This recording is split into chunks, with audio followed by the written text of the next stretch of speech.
So, well, I'll be honest, I wasn't really expecting a microphone. Usually, if we have microphones, it's me and Ben pretty late at night.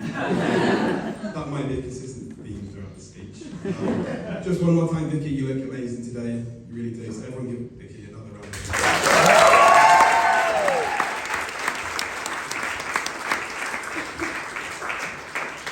Now, Ben's many things.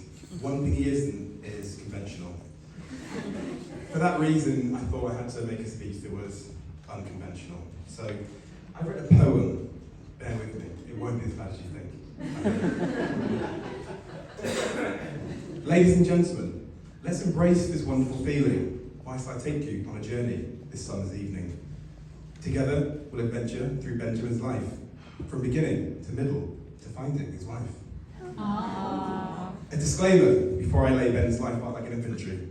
I never, ever let the truth get in the way of a good story. I want that on record in front of you all, so that my words can't be used as evidence in a court of law. 3 decades ago was the very beginning when our good friend Ben began his innings. Let's start at the birth and not the conception, because, well, that would be quite awkward being Miriam.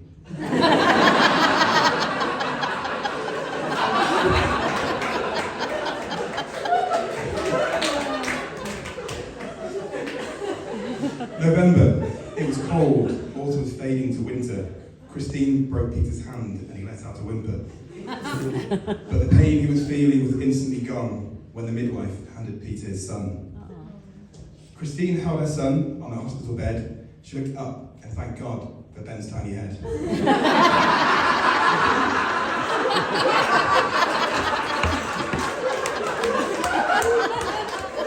But little did she know that just a couple of years later, James was inbound with a hedge size much greater.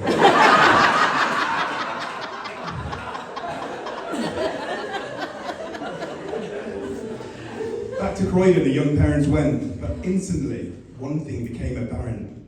Ben, he was born aggressive and a lyrical talent. For Ben, a life in Croydon meant drugs, rap and violence. To protect their neighbours from what they had spawned, they packed up and said goodbye to Croydon, forced to abscond. A few in this room have been privileged to witness Ben spit bars like he owns a rap business. Thus his gangster rap talent is usually well hidden. Buy him some drinks later and you'll be convinced that Tupac has risen. Ben and James' life took a very different path, moving from Croydon to Marlborough to Bath. Now, knowing Ben well, what does make me laugh is just how much it annoys him when I say Bath and not Bath. But the hypocrisy here is what gives me most pleasure. Ben, he lives in Gateshead, but he sounds posher than ever. So, Peter and Christine, they made a decision to move southwest so that Ben could avoid prison. Whilst the logic was sound and probably saved numerous lives, what they created was worse than guns, drugs and knives. Ben's musical gift, it was always going to leap hurdles. But no, not rap, it manifested in the Wurzels. Many a night after many a beer, there comes a certain time that we all fear. Ben takes the speakers, and within a kilometre, everyone hears Ben shout, "I got a brand new combine harvester." Generous to a fault, this song now means a lot to me. Because if Ben did have a new combine harvester, he could have won the king. Now, one area I think that we can all agree, an amazing job was done by Peter and Christine. Through birthdays, bar mitzvahs, he grew up to become a wonderful, polite and respectful son. But little did they know that those wonderful foundations were about to be rocked when they dropped them off at the train station. Ben moved to Wales in pursuit of all things adventurous. But it wasn't the water or the mountains that were treacherous. His idyllic worldview was about to be interrupted when he met Tim and Trev and were systematically corrupted. A young Jewish boy with a passion for the outdoors found a love for beer drinking and passing out on floors. Through Tim and Trev's guidance, they'll be happy to gloat, they transformed Ben from a boy to a drunk man goat. Down whitewater rapids, up mountains and crags, Tim and Trev shaped Ben like really weird dads.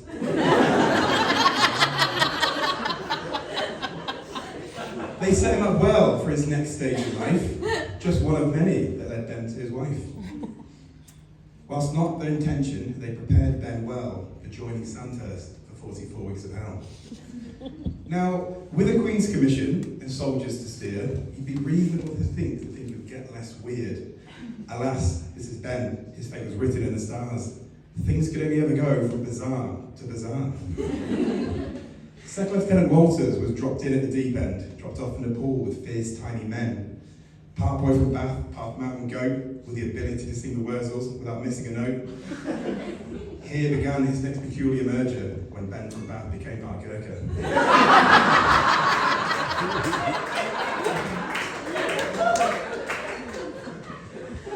Up to this point, Ben and I had lived at a distance, both unaware of each other's existence. On a course in the army, I met an old friend, but on that very same table, my eyes locked with Ben's. I knew from that moment that we had something special. The location, it was magical. Aldershot Prezzo. At the other side of the table, Ben was just out of reach, but I knew this was the gap I needed to breach. My method was my key party trick of drinking a pint in 2 seconds without spinning a drip. I knew at that moment I had impressed him. I played it cool, knowing that I caught his attention. Later that evening, as I suspected, a lifelong friendship had been cemented. Now, as you all probably know, we were both in the army, which is why our story becomes quite alarming. A career like that, it was inevitable, that danger was around the corner, and we were eligible. Ben and I were selected and unleashed to study fully funded up here in the Northeast. Shortly after that daunting task was assigned, suddenly we found ourselves on the big market front line. Ben and I and Rob over there, we have many a war story to share. But I will speak about just one of the horrors of battle that we experienced at the University of Newcastle. Ben and I were queuing for a beverage at Soho down this trip using my shoulders for leverage. 3 trebles and a Jaeger bomb each suddenly appear. I can still hear Ben's voice saying, "Oh dear." The Jaeger bombs, they were our first tasking. We both see them off without asking. But what happened next was quite unexpected. From my stomach, the drink was suddenly ejected. I look over at Ben and see the full results of the Jaeger bomb's rejection by my gut. My best friend stood there, frozen in place, with speckled Jaeger bomb all over his face.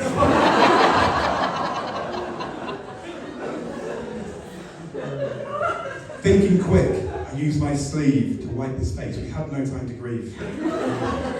We run for a taxi and travel back to mine for a quick change of shirt and straight back to the front line. Now, let us shift focus to the stars of the show.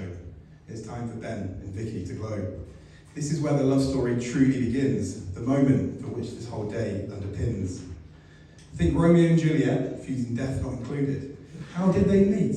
How was this romance concluded? Through years apart, through struggle and strife, how would these two strangers become husband and wife? The greatest inventions known to man, the internet and a computer that you can hold in your hand. From billionaires in California developing the iPhone to assembly works in China who rarely go home. From app developers to people mining for minerals, Ben and Vicky are all to these individuals. These soulmates had wandered lonely with true reason to grumble, but all it took was a close encounter and an app called Bumble.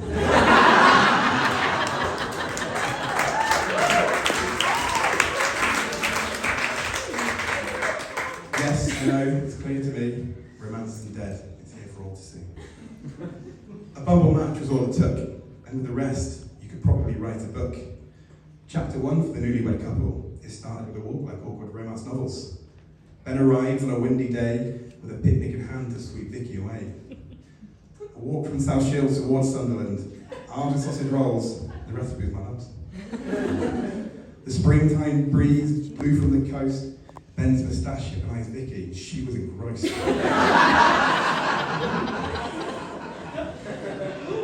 What started out as a hopeful stroll resulted in marriage for these two wonderful souls. From that fateful day, their lives became entwined through walks and talks and being wined and dined. Not long later, Vicky decided that it was time for the next big test. Surely he'd be fine. Drinks with the doctors, introduction to friends. What could go wrong? Nothing, right, Ben? Now, Ben is a man with an eloquent tongue, respectful and charming when the night is young. But when the wine flows and the conversation gets going, coherence and logic for Ben just stop flowing. An example, you ask? I have the perfect one for the agenda. Ben forgot Brenda's sister's name and kept calling her Brenda.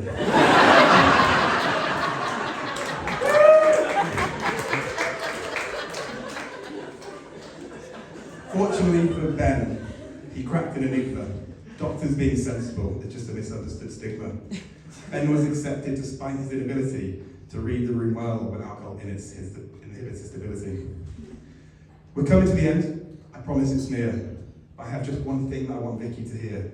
From the bottom of my heart, I need to truly thank her for giving Ben the emotional support that he demands on a hangover.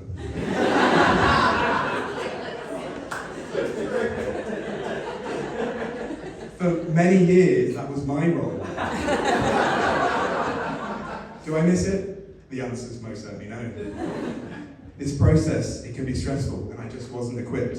Thankfully, Vicky's professionally qualified to put Ben on a drip.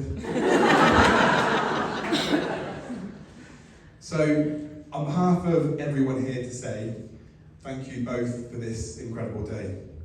Ben, the only thing that I personally request is just one promise that you must bequest. Whatever the future, bright and dark, may hold, ensure that we keep each other in the fold. There's nothing in life that we can't solve through refusing to grow up with a beer in resolve. From me, I thank you for your friendship and the opportunity to stand up today and rabble with impunity. What comes next, who predict, but I only know that we will all be a part of it. So, ladies and gentlemen, please relax. The worst of this, I promise, has passed. Please fill your glasses and raise them with feeling. Do it right now, up to the ceiling. Let us together toast this incredible couple whilst I sit down and hope that I'm not in trouble.